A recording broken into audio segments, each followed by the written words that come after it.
بيبدأ فيلمنا بكال اللي عازم مراته ايميلي على العشاء في افخم مطاعم نيويورك. بيقول لها انا هاخد واحد سيمون فيميه مع فخد ضاني، تحب اطلب لك ايه يا حبيبتي؟ فقعدت تفكر شويه، بعدها قالت له انا عايزه اتطلق. ايه؟ طبعا خروجه خربت على الاخر، وقعدت تحكي له هما مروحين انها خانته مع واحد معاها في الشغل اسمه ديفيد، هو سايبها ومتنح. فقالت له دي مش اول مره اخونك مع ديفيد. هو سابها برضه قاعد متنح. قالت له انت ساكت ليه وبتعذبني كده؟ راح سايب لها العربيه كلها ورامي نفسه. على الناحيه التانيه نلاقي مشهد لابنهم روبي وهو بيعترف لجيسي اللي هي البيبي سيتر بتاعته بحبه الافلاطوني لها. قالت له يا ابني انا لو كنت قابلت افلاطون ده من زمان كنت جبت قدك، اجري العب بعيد يا بابا. بيرجعوا البيت وجيسي بتتخض من شكله بعد وقوعه من العربيه، فبتسالهم هو ايه اللي حصل؟ قال لها مفيش، ده بس ايميلي خانتني مع ديفيد زميلها وعايزه تتطلق. ليه كده بس؟ لا اله الا الله، ده عين وصابتكم. على الناحية التانية نلاقي مشهد لهنا وهي بتحكي لواحدة صاحبتها اسمها ديلي عن كونان وحبها لكونان وجمال كونان وطعامة كونان. قالتلها كونان مين؟ كونان الاهبل ده في نفسه؟ قالتلها معلش انا عارفاه ملخبط كده في نفسه بس بعد الجواز يتظبط. بيدخل عليهم جايكوب اروش شاب في المنطقه وهو بيعاكس هنا ويقول لها يا حلو دابت لبتك اول ما تابت قشرتك يا حرام. بس ايه يا اسطى جو الخمسينات ده؟ يقول لها جو الخمسينات اللي مش عاجبك ده جايب مع الكل. تقال انت بس ولا ايه يا ديلي؟ ديلي ترد عليه وتقول له بقول لك ايه تتجوزني؟ ما بياكلش مع هنا الكلام ده، فبتستاذن وتقول لهم معلش عشان ده بس ميعاد الشاور بتاعي. قول لها براحتك مسيرك يا حلو تيجي حافي وانا اللي هزلك كتافي. بياخدنا الفيلم المشهد كال وهو بيوصل جيسي البيبي سيتر اللي بتراضيه وتقول له لو مراتك ايميلي مش مقدره الجوهره اللي في ايديها فانا مستعده تلف العربيه ونطلع على المقطم دلوقتي حالا يا عمو.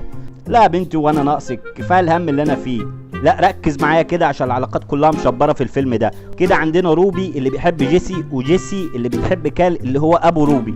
بيروح بعدها كال على بار بيشرب له كاسين عشان ينسى يلاقي واحده يقول لها تتصوري ام روبي خانتني مع ديفيد وعايزه تتطلق.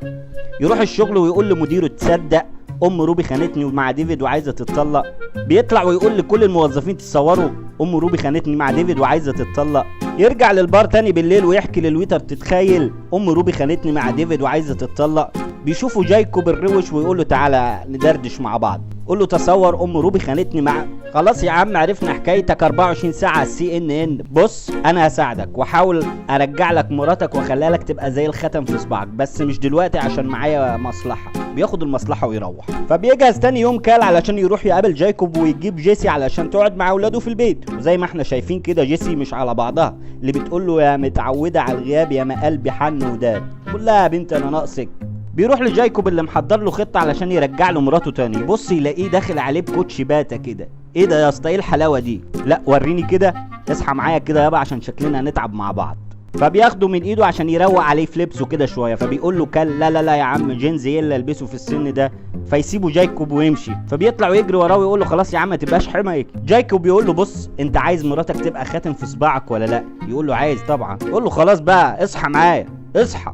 وياخدوا بقى على كورس الشقط العملي، يعني ال20-30 واحده اللي شقطهم قدام ياخدوا يقعدوا جنبه ويحاول يعلي صوته على الاخر علشان يسمع كل كلمه. الصراحه الراجل ما قصرش معاه لغايه ما يجي اول اختبار لكل المعلومات اللي خدها ويلاقي الوحش ده داخل عليه وهي بتقدم له الفاتوره $850 حضرتك يا ابن الجزمه يا جايكوب. بتبقى دي قلشت طبعا وجايكوب يقول له معلش يا اسطى هعوضها لك لغايه ما تيجي الفرصه الحقيقيه ويقابل واحده يتعرف عليها وبرضه يبقى دبش. فالبنت بتحس انه ما فيهوش رجا خلاص فبتسيبه وتمشي وكل ده وجايكوب بيشوفه ويراقبه هيتصرف ازاي. فيندى عليها يرجعها. استني بس انت زعلتي ليه؟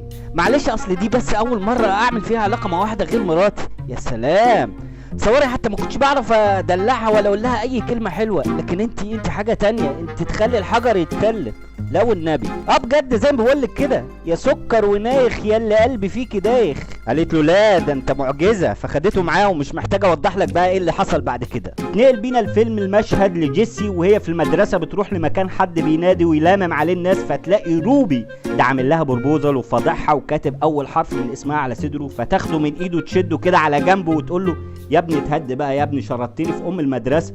يد انا لسه كنت بغير لك البامبرز من يومين. اهدى كده يا حبيبي وهجيب لك معايا عروسه لعبه ان شاء الله الدور الجاي. بيجي الروبي استدعاء ولي امر من اللي عمله في المدرسه. فبيجي باباه ومامته اول ما تشوفوا ايميلي تقول له انا سامعه كلام عنك ان انت مقضيها من بعدي بس اسمعني كويس انا بخسرش وما بنهارش وما بهزرش وقول اللي وراك اللي عندك اعمله ويحاول ما يتاخرش. بيبدأ يتكلم معاها ويفكرها بذكرياتهم سوا. فكال بيقول لها انا فاكر كل لحظة حلوة عشناها، انا فاكر انك بتحبي السوشي وبتحبي تلعبي على البيانو بالليل. فبتقول له فخلاص بقى يا ابو روبي ما تقلبش علينا المواجع، احنا خلاص انفصلنا وكبرنا على الكلام ده. قال لها صحيح احنا مش مع بعض دلوقتي بس انا لسه بحبك. فبتقول له مش وقته بقى دلوقتي لما نشوف حوار روبي ده. المصيبة بقى هنا ان اللي بيتحقق معاهم في موضوع روبي ده بتطلع البنت اللي هو نام معاها. فبتعرف ايميلي وتطلع مقموصة جري ويطلع وراها. فتقول له لو انت لسه بتحبني امال دي اللي خنتني معاها تبقى ايه؟ قال لها احي امال ديفيد ايه؟ ولسه الدنيا هتولع وتتلم بس تيجي الحلوه دي وتقول لها على فكره يا سكر ونايخ ده قلبه دايخ. فتقول له لا ده كتير، خليه بقى دايخ عندك وتسيبهم وتمشي. في الوقت ده تكون هنا بتنهي علاقتها بكونان اللي بيفهمها انه كان عايزها عشان تشتغل معاه في الشركه. تسيبه هنا وتروح تسكر وتروح لمين بقى؟ عمنا جايكوب. فبتدخل عليه على طول بدون مقدمات وتفضل متعلقه كده فتره، لا فتره كبيره يعني. تقول له انت فاكرني يا اسطى؟ قول لها انا فاكرك ايه؟ ده انا ما بشوفش غيرك في احلامي. فبتاخده من ايده ويخرجوا وتقول له انا بصراحه عايز اشوف شقتك. فبيوريها شقته فعلا فبتعجب بالشقه. قالت له لا ده الاوض 10/10 كل حاجه متقسمه وجميله، لا والديكور تحفه. نسيب المشهد ده ونروح لجيسي اللي بترتب وتحاول باي وسيله توصل لقلب كال زي ما احنا شايفين كده، وتبعت له ظرف كده وتكتب عليه اسمه كال. بس من موقعي ده احب اقول لك يا جيسي نصيحه، انسي يا حبيبتي، مش هيبصلك ولا يعبرك.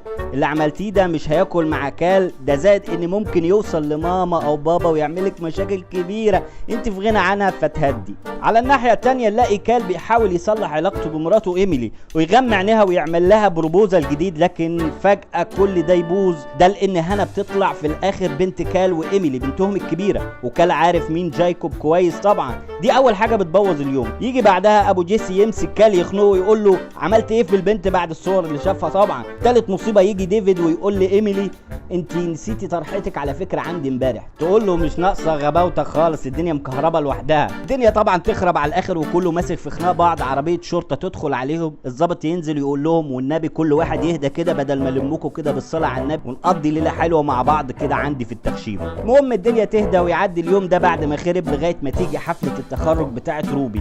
فبيحضر كال وايميلي اللي بيعترف قدام الناس كلها بحبه لايميلي، انا لسه بحبك يا سكر ونايخ يا اللي لسه قلبي فيكي دايخ.